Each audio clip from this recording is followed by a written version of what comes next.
वह एक खाली बेसमेंट था। एक आदमी का शरीर कांप रहा था जब उसे घसीटकर बाहर लाया गया। दोनों ओर खड़े दो कतारों में खड़े ताकतवर बॉडीगार्ड्स, जिनके चेहरे पर खून की प्यासी नजरें थीं, किसी तीर्थ यात्रा की तरह जमे हुए खड़े थे, डर पैदा करने वाले। और कॉरिडोर के अंत में एक बेहद आकर्षक आदमी धीरे धीरे चलता हुआ भीतर आया। जैसे ही उसने उस आदमी को देखा, वह डर भूलकर कुछ पल के लिए श्रद्धा में जमसा गया। लेकिन जैसे ही उस आदमी की कठोर नज़र उस पर पड़ी, वह अचानक होश में आया और पूरा शरीर बुरी तरह कांपने लगा। वह आदमी धीरे धीरे उसकी ओर बढ़ा। उसकी पूरी आभा एक पतली धारदार तलवार जैसी थी, मोहक, भूतिया और खतरनाक। उसने ठंडी आवाज में कहा, तुम्हें किसने हिम्मत दी थी कि उसे गाड़ी से कुचल सको? उस आदमी की दबंग मौजूदगी में आरोपी कुछ बोलकर सफाई देने की हिम्मत भी नहीं कर पाया। वह रोते हुए रहम की भीख मांगने लगा। मुझे माफ कर दीजिए, किसी ने मुझे पैसे दिए थे कि मैं उसे गाड़ी से टक्कर मार दूं। मैं दोबारा कभी हिम्मत नहीं करूंगा, प्लीज मुझे छोड़ दीजिए। उसने सोचा था कि अगर काम बिगड़ भी गया और पुलिस ने पकड़ लिया, तो वह इसे एक एक्सीडेंट बता देगा और कुछ दिन की जेल काटकर छूट जाएगा। लेकिन उसने कभी नहीं सोचा था कि जैसे ही उसने उस लड़की को टक्कर मारी, काले कपड़ों में बॉडीगार्ड्स ने उसे जमीन पर गिराकर दबोच लिया और यहाँ ले आए जहाँ से भागने का कोई रास्ता नहीं था। उस आदमी की आंखें लाल हो गईं। उसने हाथ उठाया। बेसमेंट की हवा ठंडी और सिहरन पैदा करने वाली थी, और एक दर्दनाक चीख के बाद वहां खून की गंध और गाढ़ी हो गई। ऑस्वाल्डो वहां सीधा खड़ा था, एक राजा की तरह, बेहद आकर्षक और डर पैदा करने वाला। उसने अपने पैरों के नीचे फैले खून की ओर नजर तक नहीं डाली, बस मुड़ा और बाहर निकल गया। उसका काला ट्रेंच कोट अंधेरे में लगभग घुलता हुआ लग रहा था। जैसे ही वह बेसमेंट से बाहर निकला, एक बॉडीगार्ड आदर से झुकते हुए उसके पास आया और फोन थमाया।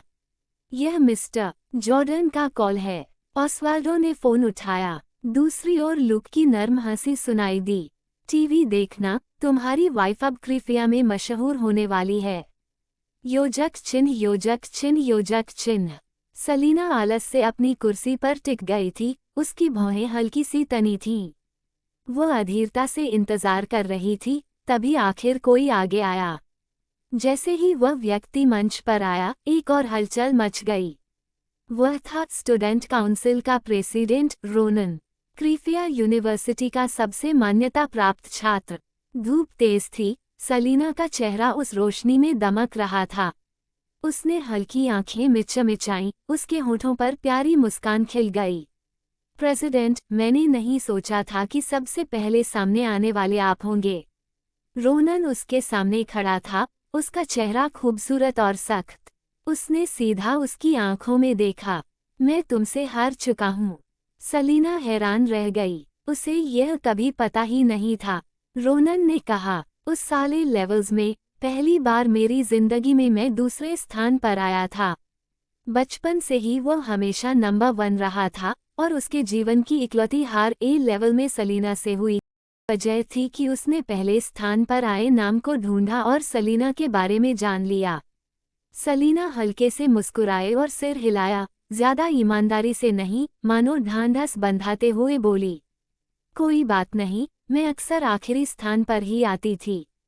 क्रीफिया में वह बदनाम बेवकूफ के रूप में जानी जाती थी। रोनन ने अपने पतले होंठ दबाए, मैं रहम नहीं करूंगा।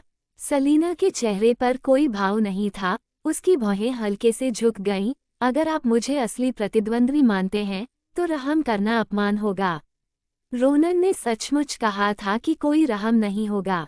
सब जानते थे कि रोनन फाइनेंस डिपार्टमेंट से था और सलीना मेडिकल डिपार्टमेंट से, दोनों ही बेहद मजबूत लेकिन असंबंधित विषय थे। सभी उत्सुक थे कि रोनन किस तरह का सवाल पूछेगा। उसने कलम और कागज लिया और एक लाइन चार्ट बना दिया। सलीना ने देखा, ये क्रीफिया के पिछले 3 सालों के घरों के दाम हैं। समग्र रूप से हल्की वृद्धि है, पिछले साल से इसमें स्पष्ट बढ़त आई है, लेकिन सलीना ने मुस्कुराते हुए रोनन की ओर देखा। प्रेसिडेंट, आप मुझसे क्या पूछना चाहते हैं? रोनन ने उसकी आंखों में गहराई से देखते हुए कहा, मैं जानना चाहता हूँ कि इस साल की दूसरी छमाही में मकानों की कीमतें बढ़ेंगी या गिरेंगी। ये सवाल सुनकर सिर्फ छात्र ही नहीं, बल्कि मीडिया और दर्शक भी हंगामा करने लगे। घर की कीमतें बढ़ेंगी या गिरेंगी, ये सवाल शेयर मार्केट खेलने जैसा था। इतने सारे कारक असर डालते हैं कि इसका कभी कोई निश्चित उत्तर नहीं होता। क्या वह मेडिकल डिपार्टमेंट की छात्रा को ऐसे सवाल से जानबूझकर मुश्किल में डाल रहा था? ये तो वैसे भी परीक्षा का सवाल पूछने का तरीका नहीं था। सलीना ने सिर हिलाया, मानो समझ गई हो, और सीधे एक चौंकाने वाला निष्कर्ष दिया। इस ट्रेंड चार्ट के अनुसार अगले 2 महीनों में ये हल्का ऊपर नीचे होगा और फिर इसमें गिरावट की लहर आएगी। पूरा हॉल गूंज उठा। गिरावट। हालांकि क्रीफिया के लोग दिन रात घरों की कीमतें गिरने की बातें करते थे, लेकिन इतने सालों में कभी भी गिरावट नहीं आई थी। फिर भी सलीना ने पक्के तौर पर कहा कि कीमतें धड़ाम से गिरेंगी। क्या ये बकवास नहीं था? कुछ लोग पहले से ही हंस पड़े और बोले, क्या मजाक है ये? क्रीफिया एक प्रथम श्रेणी का बड़ा शहर है, इतने सालों से घर की कीमतें कभी नहीं गिरी और तुम यहाँ हवा में बातें कर रही हो। सिर्फ बेवकूफ़ी तुम पर विश्वास करेंगे। घर की कीमतें गिरेंगी। पूरी इज्जत के साथ कहूँ तो यह सवाल ही हद से ज्यादा है, क्योंकि सलीना की बात सही है या नहीं, इसे भविष्य होने तक कोई साबित नहीं कर सकता। फुसफुसाहट को नज़रअंदाज करते हुए रोनन का चेहरा और ठंडा हो गया। तुमने ऐसा निष्कर्ष क्यों निकाला? सलीना बचपन से ही स्वतंत्र और सख्त स्वभाव की थी, वह सचमुच समझाने वाली इंसान नहीं थी। उसने उससे कहा, जरा ठहरिए, फिर पीछे मुड़ी और नस से बोली, मिस प्रिटी, कृपया मुझे पानी की एक बोतल लाइए। सलीना की बातों से नस मुस्कुरा दी। उसने मेज से बोतल उठाई, ढक्कन खोलकर सोच समझकर सलीना को थमा दी। सलीना ने बोतल से 2 घूंट पानी पिया और फिर माइक उठाकर पूछा, सीनियर, आपने मुझसे ये सवाल इसलिए पूछा क्योंकि आपको इसमें कुछ असामान्य नजर आया, है ना? हाँ, रोनन ने हल्की कठोरता से स्वीकार किया। मुझे लगता है कि ये गिरेगा, लेकिन मेरे शिक्षक और ज्यादातर सहपाठी मानते हैं कि ये बढ़ेगा। और तुम दूसरी इंसान हो जो मानती हो कि ये गिरेगा। सलीना ने मुस्कुराते हुए समझाया, अगर मेरे अवलोकन सही हैं, तो यही होना चाहिए। पिछले 3 सालों से रियल एस्टेट मार्केट में एक समूह है जो घरों की कीमतें कृत्रिम रूप से बढ़ा रहा है। कीमतें बहुत ज्यादा नहीं बढ़ रही थीं, लेकिन हर महीने थोड़ी बढ़ती रहीं और यह नागरिकों की सहनशीलता के भीतर रहा। भले ही लोग जानते थे कि कीमतें बढ़ रही हैं, लेकिन अर्थव्यवस्था की तेजी से बढ़ती गति के कारण किसी को यह असामान्य नहीं लगा। लेकिन इस साल की शुरुआत में घरों की कीमतों में हल्की असामान्य उतार चढ़ाव शुरू हो गया। खासकर पिछले 5 महीनों में यह उतार चढ़ाव पहले से कहीं ज्यादा रहा। और अगर मैं सही हूँ, तो ये सरकार का मैक्रो कंट्रोल है। वे मकानों का स्टॉक जमा कर रहे हैं। एक बार सरकार के पास पर्याप्त शक्ति हो जाएगी, वे उन लालची लोगों को साफ करने के लिए नीचे बैठे लोग आपस में अविश्वास से एक दूसरे को देखने लगे। ज्यादातर लोग समझ ही नहीं पा रहे थे कि आखिर सलीना ने एक साधारण सी लाइन ग्राफ देखकर इतने जटिल मुद्दे को कैसे समझ लिया, जबकि फाइनेंस विभाग के शिक्षक और छात्र अभी पिछले 3 सालों के घरों के दामों का विश्लेषण कर रहे थे। लेकिन असली सवाल यही था कि उसका उत्तर सही है या नहीं, यह कोई निश्चित रूप से नहीं कह सकता था।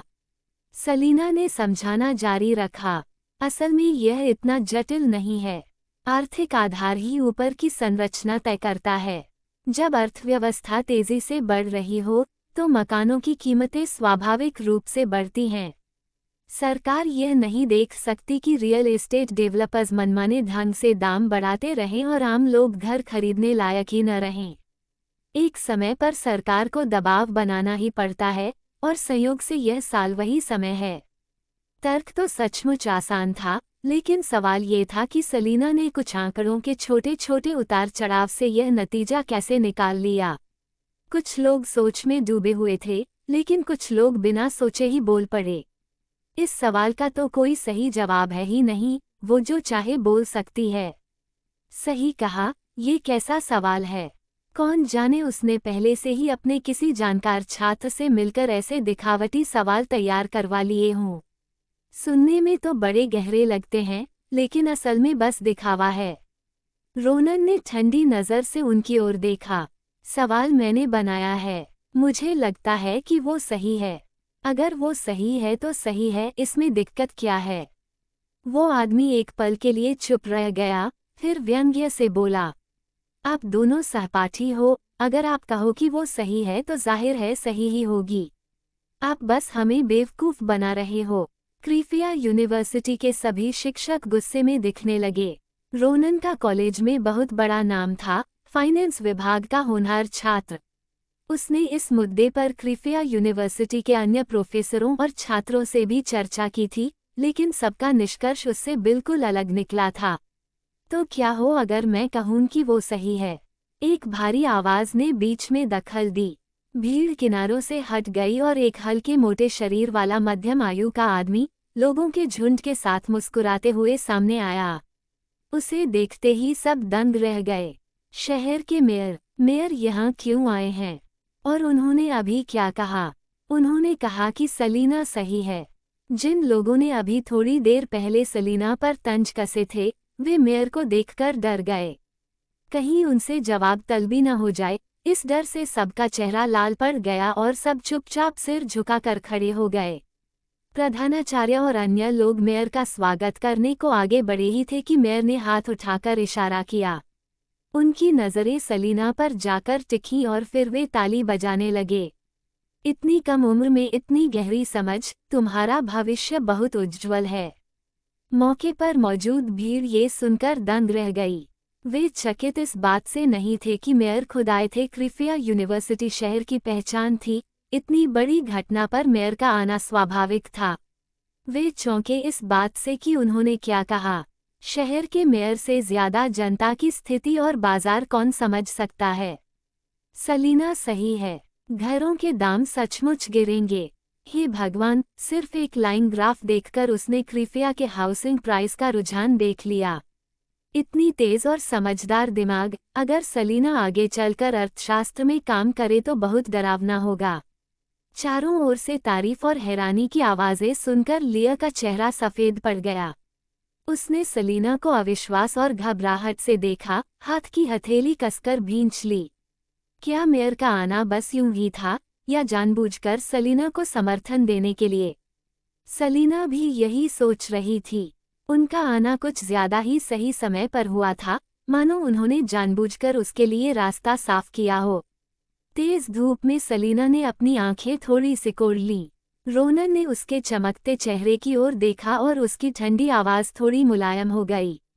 सलीना, तुम जीत गई। उसने इतने लंबे समय तक फाइनेंस पढ़ा था, बहुत देर तक विश्लेषण करने के बाद ही नतीजे तक पहुंच पाया था।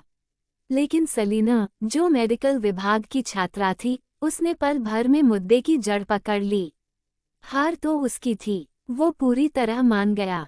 सलीना रोनन पीछे मुड़ा और छात्र परिषद की अपनी जगह पर लौट गया, चेहरा फिर से ठंडा और गंभीर हो गया। क्रीफिया यूनिवर्सिटी में जो भी छात्र आते थे, वे मूल रूप से बड़े स्कूलों के बेहतरीन छात्र होते थे, गर्वीले और प्रतिष्ठित। हालांकि सलीना हमेशा हल्के स्वर, संयमित और विनम्र रहती थी, लेकिन पूरे स्कूल को पछाड़ देना अंततः बहुत हद तक उद्दंडता लगता था, और लोगों को ये घमंड जैसा महसूस हुआ। रोनन के आगे आने से कई घमंडी छात्र भी तुरंत सामने आ गए। मैं मेडिकल डिपार्टमेंट से एलोइज एटकिंसन हूँ, आपसे मिलकर खुशी हुई, सलीना। भीड़ में खड़ी लिया देख रही थी कि सलीना विभिन्न विषयों के जीनियस छात्रों का सामना कर रही है। वह जानती थी कि सलीना बुद्धिमान थी और उसकी पढ़ाई भी अच्छी थी, वरना वह उस पर ठंडी हिंसा करके हमला नहीं करती। लेकिन वह ये नहीं मानती थी कि अकेली सलीना पूरे स्कूल के टैलेंट्स का मुकाबला कर सकती है। ये तो नामुमकिन था। हालांकि घटनाक्रम अप्रत्याशित रहा और उसने खुद को तकलीफ दी, लेकिन लिया ने फिर से अपना आत्मविश्वास पा लिया। ज़्यादा से ज़्यादा सलीना का ये प्रदर्शन ये दिखा सकता था कि उसकी पढ़ाई अच्छी थी और उसने नकल नहीं की थी। लेकिन लिया के पास अब भी एक तुरुप का इक्का था। सलीना पर नकल का झूठा आरोप लगाने की बात अब तक अप्रमाणित हो चुकी थी, और भले ही सलीना इसकी जांच करती, उसे कुछ हाथ नहीं आता। लिया ने खुद को नकल के आरोप से मुक्त कर लिया था, लेकिन अब भी उसके पास एक ऐसा तरीका था जिससे वह सलीना पर ये दोष पूरी ताकत से मर सकती थी। लिया की नज़रें खतरनाक हो उठी, बस अफसोस ये था कि इस बार वह सलीना को पूरी तरह बर्बाद नहीं कर पाए। जो भी छात्र सलीना को सवाल पूछने खड़े हुए थे, वे सभी अपनी ताकत पर भरोसा रखते थे। इसके अलावा उनके सवाल इतने कठिन थे कि शायद वे खुद भी उन्हें हल न कर पाते। लेकिन इसके बावजूद सलीना ने सारे सवाल सही दिए। उसे जरा भी सोचना नहीं पड़ा, बस सहजता से जवाब निकलते चले गए। भीड़ धीरे धीरे हिलोरे लेने लगी, क्योंकि वे देख रहे थे कि सलीना हर बाधा पार कर रही है। समय गुजरता गया, सूरज और ऊंचा चढ़ता गया और जल्द ही दोपहर हो गई। जब स्कूल के सभी विषयों में सबसे ऊंचे अंकों वाले दर्जनों छात्र भी सलीना को नहीं हरा पाए, तो वहां मौजूद भीड़ सलीना पर नकल के शक में पड़ गई। मैं स्पेनिश डिपार्टमेंट से सीनियर एस्टर वेस्ट हूँ, आपसे मिलकर खुशी हुई। सलीना ने मुस्कुराकर सिर हिलाया। कृपया। एस्टर ने उसकी ओर देखा। हमारे प्रोफेसर ने इस सेमेस्टर में एक प्रोजेक्ट दिया है, रविंद्रनाथ टैगोर की स्ट्रे बर्ड्स का संदर्भ सहित अनुवाद। हमारे विभाग में बहुत कम लोग इसे कर पाते हैं। क्या आप कर सकती हैं, सलीना? सलीना ने पलकें झपकाईं और अचानक पीछे मुड़ी। ज़ाकरी को लगा कि वह फिर से पानी मांग रही है, तो उसने उसे बोतल थमा दी। फिर सलीना ने मुस्कुराते हुए कहा, सीनियर, कृपया स्ट्रे बर्ड्स की कविता संग्रह लाइए। ज़ाकरी ने उसके लिए वो कविताएं खोज दी। सलीना वहीं आराम से बैठ गई और दुनिया की शीर्ष 10 भाषाओं में स्ट्रे बर्ड्स का संदर्भ सहित खूबसूरत अनुवाद करने लगी। इस पल मंच पर और मंच के पीछे मौजूद हर कोई गहरे सदमे में था। वहां पूर्ण सन्नाटा। यह एक सच्चा जीनियस था। वह मेडिसिन में मेजर कर रही थी, लेकिन अन्य विषयों में भी निपुण थी। उसकी लॉजिकल थिंकिंग बेहद तेज और पैनी थी। ज्ञान की गहराई और व्यापकता यूनिवर्सिटी स्तर से कहीं अधिक थी, और उसने दुनिया की शीर्ष 10 भाषाओं पर महारत हासिल कर ली थी। छात्रों की बात तो छोड़ो, शायद स्कूल के प्रोफेसर भी इतनी क्षमता नहीं रखते थे। वह अब उनसे कहीं ऊंचे स्तर पर थी। ऐसी शक्ति होने के बावजूद क्या ये संभव था कि उसे फाइनल एग्जाम में इतने खराब अंक मिले? उस समय वहां मौजूद भीड़ और लाइव प्रसारण देख रहे दर्शक सभी ऊंचे मंच पर आलस से बैठी उस लड़की को चौड़ी आंखों से देख रहे थे। पूरे माहौल पर एक गहरा सन्नाटा छा गया। हालांकि सलीना ने इतने लोगों को जीत लिया था, फिर भी उसके चेहरे पर खुशी की कोई झलक नहीं थी। उसने थोड़ी ही ऊपर उठाई और उसके चेहरे पर हल्का सा उदास भाव था। वो किसी की ओर नहीं देख रही थी, उसकी आंखें शून्य में किसी बिंदु पर टिकी थीं, जैसे भीतर से खाली और दुखी हों।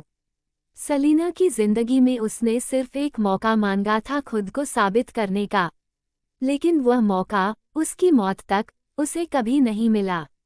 भले ही उसने इतने सनसनीखेज तरीके से अपने ऊपर लगे चीटिंग के आरोप को धो दिया हो, लेकिन वह लड़की अब जिंदा नहीं थी।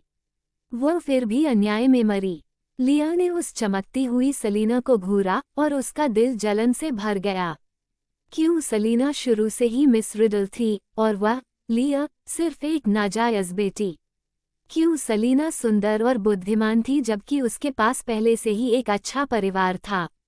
वह सलीना से जलती थी और उसने इतनी कोशिश की थी कि चीटिंग का टैग सलीना के सिर पर लग सके।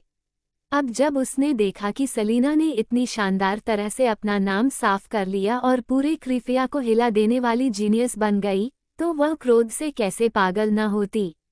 डोमिनिक की आंखें जटिल हो गईं। वो हमेशा सोचता था कि सलीना मूर्ख और अनपढ़ है। न सिर्फ वह, बल्कि क्रीफिया का पूरा रईस समाज ऐसा ही सोचता था। लेकिन सच तो यह निकला कि सलीना न केवल मूर्ख नहीं थी, बल्कि अद्वितीय और अनुपम थी।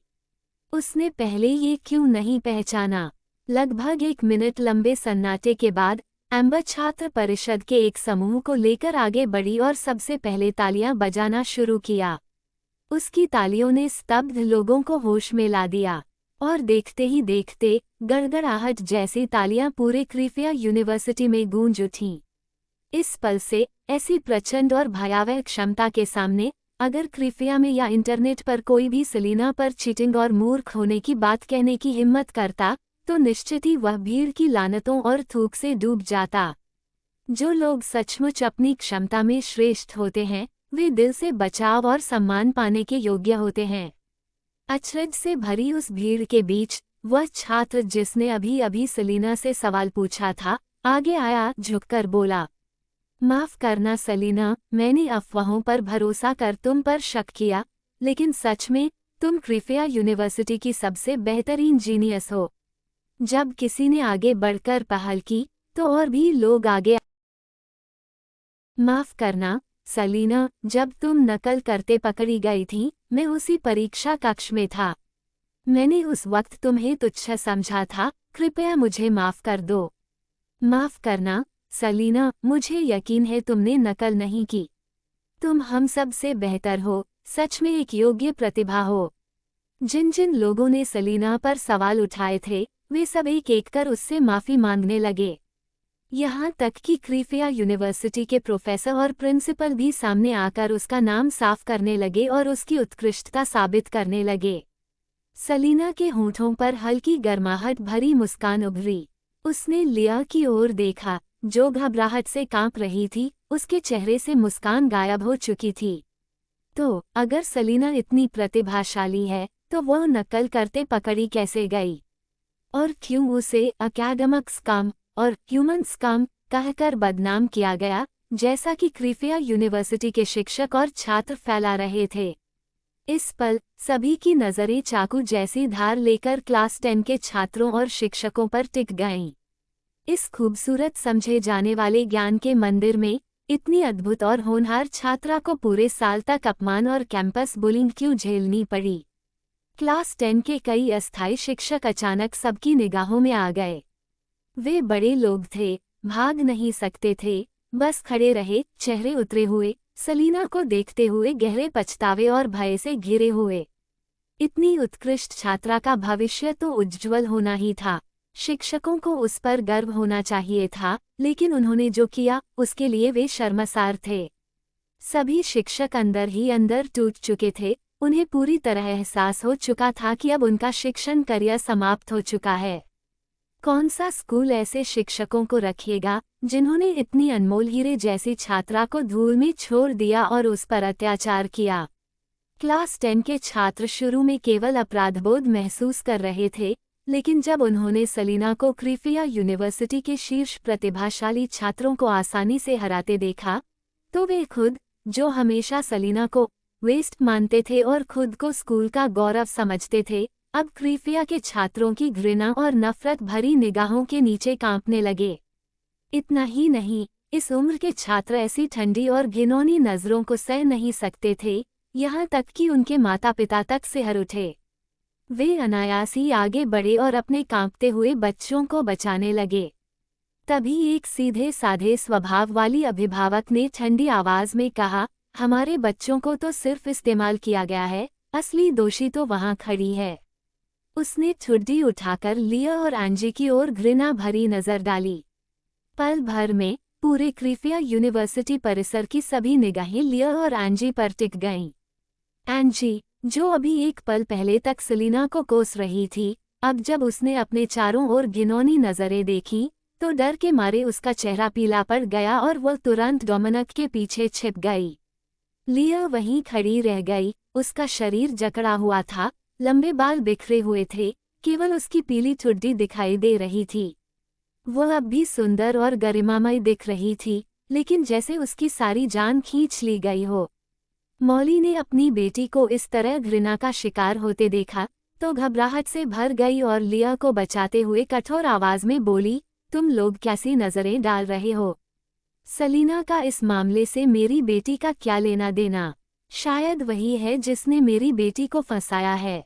वह गुस्से में बेकाबू होकर बोल गई, कौन जानता है कि शायद उसने पहले से ही छात्रों को पैसे देकर सवाल हासिल कर लिए हों और यह सब जानबूझकर रचा हो।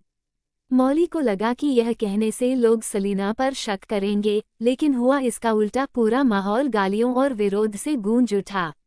बकवास, यकीनन ये वही औरत है जो सबको अपनी तरह बेहया समझती है। क्या हम सबने क्रिफिया यूनिवर्सिटी में सलीना के साथ मिलकर नकल की, सिर्फ लिया को बदनाम करने के लिए? कितनी मजाक की बात है। तुम सच में एक रखेल हो, कुछ भी कहकर लोगों पर कीचड़ उछालती हो। तुमने हमें वाकई हैरान कर दिया। ऐसी सौतेली माँ और बहन के रहते हुए मैं किसी भी हाल में नहीं मान सकता कि सलीना के मामले का लिया से कोई संबंध नहीं है। वह सबको ऐसे ट्रीट कर रही है जैसे क्लास 10 के उन छात्रों का खेल चल रहा हो। पूरी क्लास सलीना को छोड़कर, जो असल में पीड़ित है, सोच और नजरिए में गलत है, लेकिन लिया अब भी खुद को कोमल और दयालु देवी की तरह दिखा रही है। कौन मानेगा कि उसमें कोई समस्या नहीं है? अगर मौली की माने तो सलीना ने सब कुछ पहले से ही योजना बना रखा था। 1 साल तक बुलिंग सहना, सबकी नज़रों में नालायक कहलाना, परीक्षा से ठीक पहले कार एक्सीडेंट झेलना और डांट खाना, सिर्फ इस पल लिया पर इल्ज़ाम लगाने के लिए। मौली, बुरा मत मानना, लेकिन क्या तुम्हारा दिमाग खराब हो गया है? इतना ही नहीं, मौली की सोच के हिसाब से सलीना ने न सिर्फ ये सब किया, बल्कि हमारे साथ पहले से सवालों पर चर्चा भी कर ली, क्रम पर चर्चा की, कौन प्रश्न देगा उस पर चर्चा की, और उसने अपने दम पर पूरे क्रिफिया यूनिवर्सिटी के छात्रों और शिक्षकों को कंट्रोल किया। मैं मर्यादा नहीं खोना चाहता, लेकिन इस वक्त गाली देने का मन कर रहा है। मौली, तुम बीमार हो। मौली को अंदाजा नहीं था कि उसकी उतावली बात सबको नाराज कर देगी। उसका चेहरा पीला पड़ गया, लेकिन उसने जोर देकर कहा, क्या मेरी बेटी सलीना की परीक्षा पर काबू पा सकती है? उसने खुद पेन से परीक्षा दी है, क्या मेरी बेटी यह भी नियंत्रित कर सकती है कि वह कैसे लिखे? इसमें कुछ सच्चाई तो थी, लेकिन पिछले हालात देखते हुए सभी की निगाहें मौली और लिया की ओर घृणा और अविश्वास से भरी थीं। जरूरी नहीं, किसी ने पलटकर कहा, क्या तुमने स्टूडेंट सी का पोस्ट भूल गए हो? क्या तुम्हें वह डरावना नहीं लगता? इस बात पर माहौल में फिर से अजीब सी खामोशी छा गई। पिछली रात उसने पोस्ट किया था कि सलीना शायद परीक्षा से भागने के लिए कोई चाल चलेगी और तमाशा करेगी, और अगले दिन सचमुच सलीना का कार एक्सीडेंट हो गया। अगर वह चोटिल हालत में स्कूल न आती और अपनी ताकत से सबको गलत साबित न करती, तो क्या होता? ये सोचते ही भीड़ की रीढ़ में सिहरन दौड़ गई। सलीना को अब तक पता भी नहीं था कि वेबो पर क्या चल रहा है।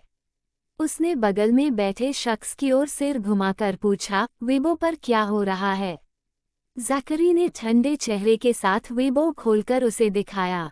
सलीना ने जब उस पर 2 पोस्ट देखे, जो अब भी हॉट सर्च में थे, तो उसके होंठों पर एक ठंडी मुस्कान उभरी और उसका चेहरा और कठोर हो गया।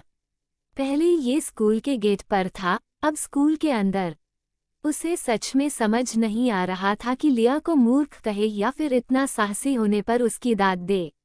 सलीना ने गहरी सांस छोड़ी। धूप बहुत तेज थी, उसके हाथ में दर्द था और हरकत करना मुश्किल था, जिससे उसका चेहरा और भी ठंडा और आलसी लग रहा था। अच्छा हुआ कि उसकी सालों की कठिन सैन्य ट्रेनिंग ने उसकी सहनशीलता को इतना मजबूत बना दिया था कि उसने माइक उठाकर लिया के सिर पर दे मारने जैसी गलती नहीं की। उसने माइक पकड़ा और अपनी गहरी काली आंखों से नीचे खड़ी लिया को बेरुखी से देखते हुए कहा, लिया, शुरू करने से पहले मैं तुम्हें एक मौका दूंगी अपना बचाव करने का। याद रखना, मुझे ये बकवास मत सुनना कि तुम मासूम हो, तुम्हें कुछ नहीं पता। तुम्हें तो बोरियत नहीं होगी, लेकिन सबको होगी। इसलिए यह मौका अच्छे से ले लो, क्योंकि 1 मिनट बाद मैं। वह धीरे और ठंडी आवाज में बोली, पब्लिक एग्जीक्यूशन करने वाली हूँ। लिया कांप उठी और उसका दिल कसकर जकड़ गया। उसने ऊपर देखा, मंच पर खड़ी सलीना, जिसकी ठंडी आंखें उस पर टिकी थीं। उन आंखों में न तो निर्दोष साबित होने की खुशी थी और न ही अन्याय झेलने का गुस्सा, बस एक गहरी, असीम खाई थी। लिया का पूरा शरीर कांप गया। कब सलीना, जो हमेशा डरपोक और चुप रहती थी, इतनी अनजान और डरावनी बन गई? सिर्फ उसका वहां आलस से बैठे रहना ही लिया पर इतना दबाव डाल रहा था कि वह सांस नहीं ले पा रही थी। ये कैसे? सलीना हमेशा उसके लिए एक ऐसी तिलचिट्टे जैसी रही थी, जिसे वह मनमानी करके पैरों तले कुचलती आई थी। लेकिन अब हालात पलट गए थे। मंच पर खड़ी उस औरत की नज़रों में लिया खुद वही तिलचट्टा बन गई थी, और सलीना को उस पर गुस्सा आने की भी जरूरत नहीं लगी। उसकी आंखों में बस अपमानित होने की हल्की सी खींच थी, और कुछ नहीं। लिया की निगाहें सलीना पर जमी हुई थीं। उसे वो औरत याद आई जिससे वो कई साल पहले रिडल परिवार में दाखिल होते समय मिली थी। वह सलीना की माँ थी। वो तब गंभीर रूप से बीमार थी, बिस्तर पर लेटी हुई, चेहरा इतना सफ़ेद जैसे खून ही न हो। लेकिन ऐसी दयनीय हालत में भी, जब पति की बेवफाई और उसकी रखेल अपनी नाजायज़ बेटी को लेकर उनके दरवाजे पर आई थी, तब भी उनके चेहरे पर घमंड और ठंडापन था। न तो कोई हिस्टेरिकल नाराज़गी थी, न ही तथाकथित पति से गिड़गिड़ाने या उसे बचाने की कोशिश। उन्होंने बस छोटी सलीना को अपनी बाहों में लिया और उनकी आंखों ने उस परिवार के तीनों लोगों पर ऐसे नज़र डाली जैसे वे जिंदगी की धूल के कण हों। लिया को तब भी लगा था कि उसका पिता, जो उस वक्त सीना तानकर खड़ा था, दरअसल बेहद कमजोर और हास्यास्पद लग रहा था। मौली तो उसके सामने और भी कुछ नहीं थी। वह मौली से नहीं हारी थी, बल्कि अपनी बीमारी से हारी थी। सालों तक लिया यह मानना ही नहीं चाहती थी कि वह सलीना से कमतर है। इसी वजह से उसने हर तरीके से सलीना को सताया, जो उस वक्त अपनी माँ के पास एक गुड़िया सी चुप बैठी रहती थी। लिया को लगता था कि उसने आखिरकार उस औरत की बेटी को कुचलकर उसकी शान तोड़ दी है। लेकिन उसने कभी सोचा भी नहीं था कि सालों बाद वही ठंडापन और वही घमंड सलीना की आंखों में फिर से दिखेगा। सालों पहले मौली की नज़रों में सलीना की माँ सिर्फ एक ढोंगी औरत थी, जो खुद को बहुत ऊंचा समझती थी। उस वक्त लिया ने अपनी माँ, जो शीर्ष पर पहुंचकर बेहद गर्व महसूस कर रही थी, को देखकर सिर्फ मूर्खता, विडंबना और गहरे आक्रोश का अनुभव किया था। लेकिन उसे क्या पता था कि सालों बाद वह खुद सलीना की नज़रों में उसी बेवकूफ़ और ध्यान देने लायक भी न रहने वाले अस्तित्व में बदल जाएगी। सलीना की आंखें तो अपनी माँ से भी गहरी और ठंडी थीं। पहली नज़र में वे सिर्फ सुंदर और गर्माहट भरी लगती, लेकिन जब कोई उन्हें लंबे समय तक देखता, तो उसकी रीढ़ में सिहरन दौड़ जाती। वो एक श्रेष्ठ व्यक्ति की नज़र थी, जो किसी चींटी को देख रहा हो। नहीं, लिया की नसों में मानो विरोध फूट पड़ा। ये तो साफ था कि उसने जीत हासिल की थी, उसके पास ऊपरी हाथ था, तो सलीना की हिम्मत कैसे हुई उसे उन आंखों से देखने की। सलीना ही थी जिसे घर से निकाल दिया गया था, जिसने सब कुछ खो दिया था।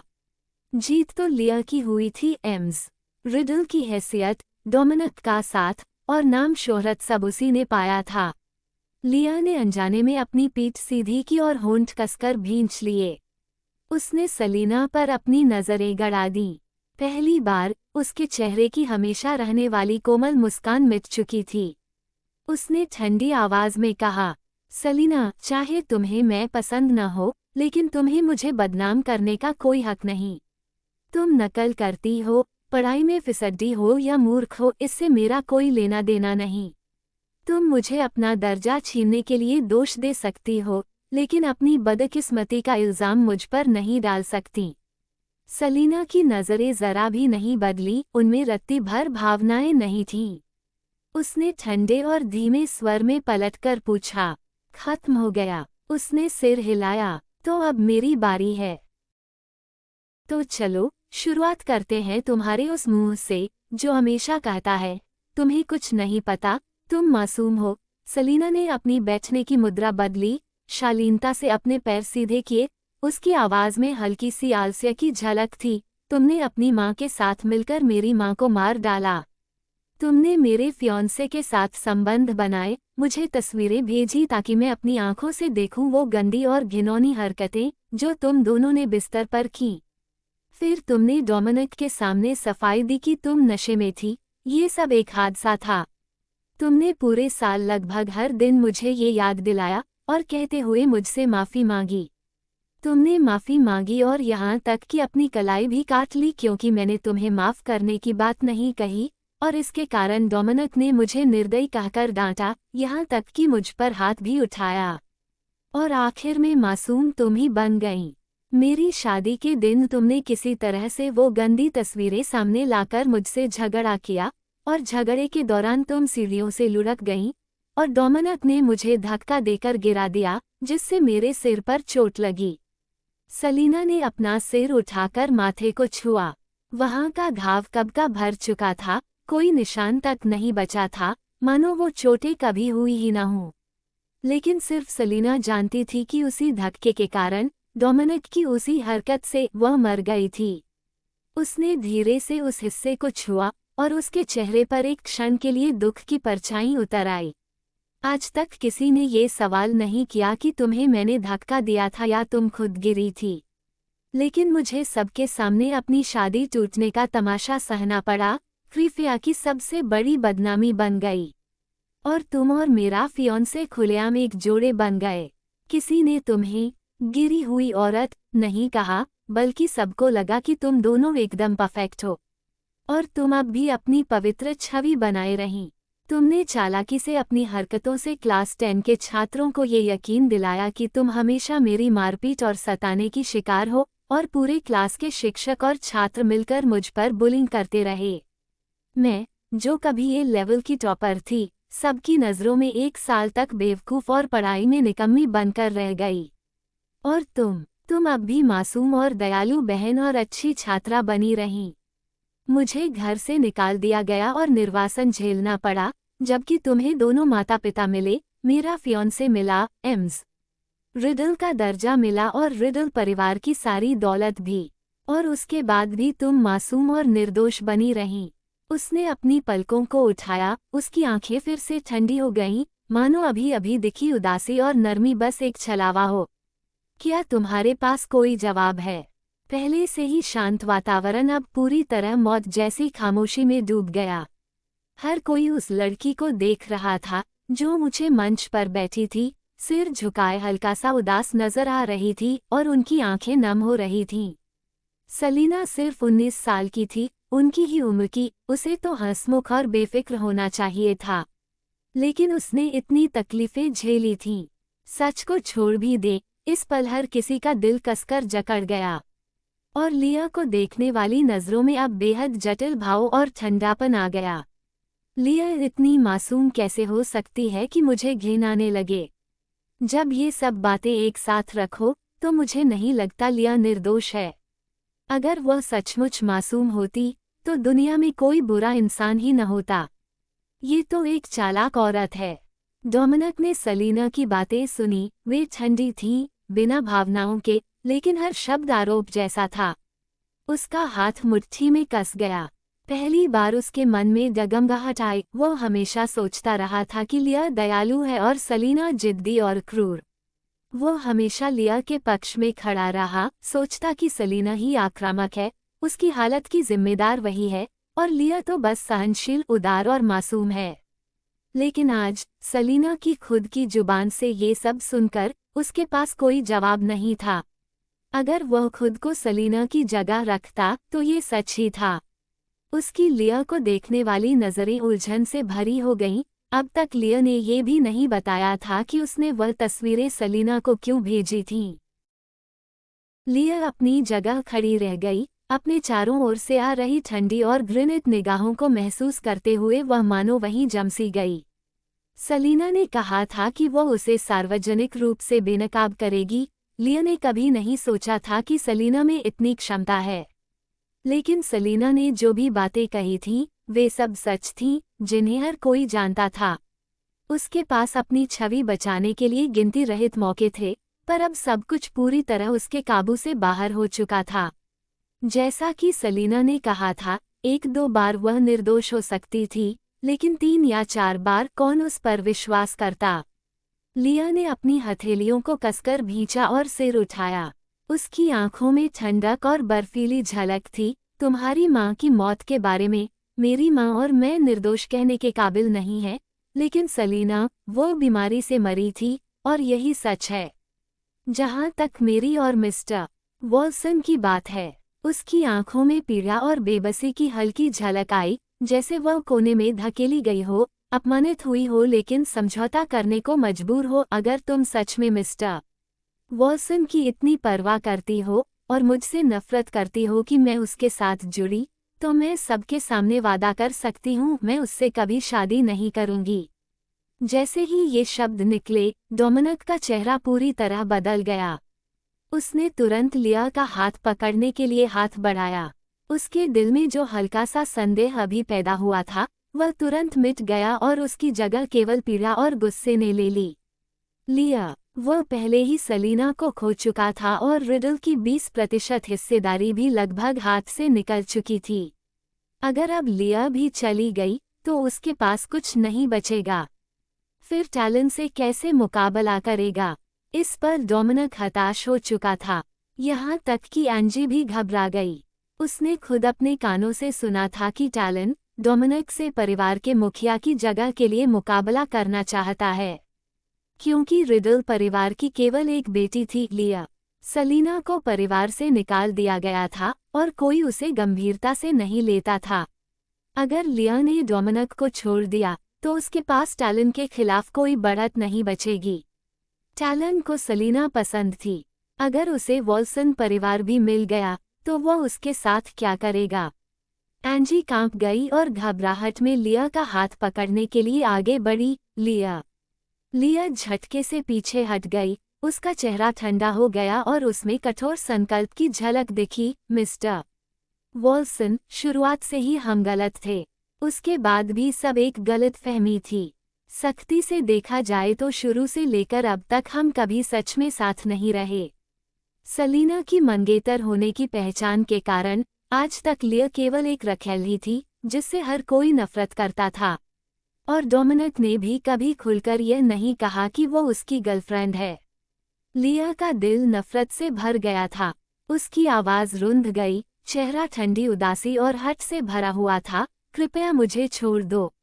मैं थक चुकी हूँ। मैं तुम्हारी वजह से परिवार को परेशान नहीं करना चाहती। अगर यह सब ऐसे ही चलता रहा, तो शायद मैं सिर्फ सार्वजनिक रूप से बेनकाब ही नहीं हो जाऊंगी।